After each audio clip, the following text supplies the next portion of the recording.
រេចស្នេហ៍ដូចដងខែបាត់បង់ពុនលឺឈឺអើយឈឺ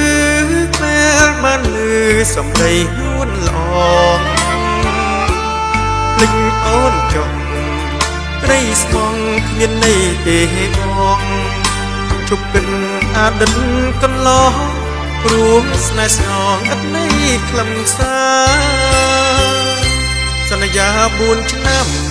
ឲ្យបងចាំស្រេចអំវិលវេថ្ងៃមួយខែ3ស្រពិសីទទួលបង្រិយាបងសែនអក្រៃក្នុងដៃកាន់ជាប់បាញ់កា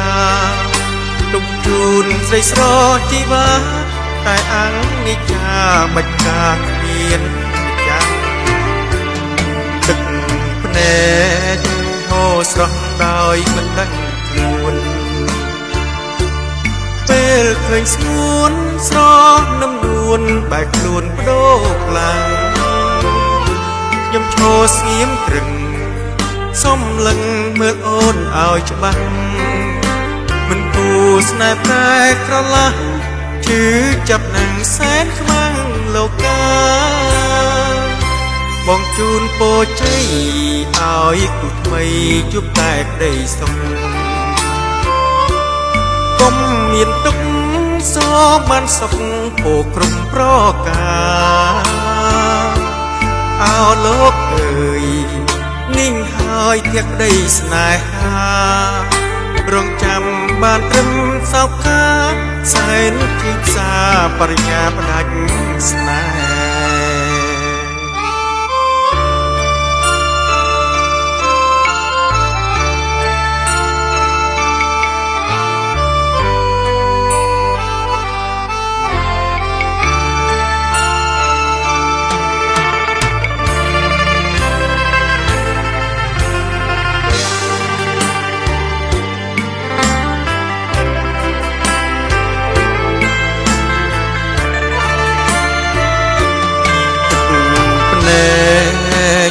ស្រស់ដោយមិនដឹងខ្លួន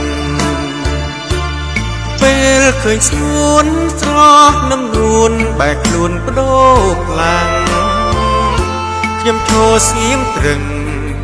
សំលឹងមើលអូនឲ្យច្បាស់មិនគួរស្នេហ៍ប្រែក្រឡាស់ឈឺចាប់នឹងសែនខ្មាំងលោកកាបងជូនពរជ័យ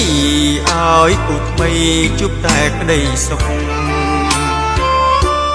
កុំមានទុក្ខសោកបានសុខពោក្រុមប្រការអោលោកអើយนิ่งហើយធាក់ក្តីស្នេហារងចាំបានត្រឹមសោកកាសែនជីផ្សាបរិញ្ញាផ្ដាច់ស្នេហ៍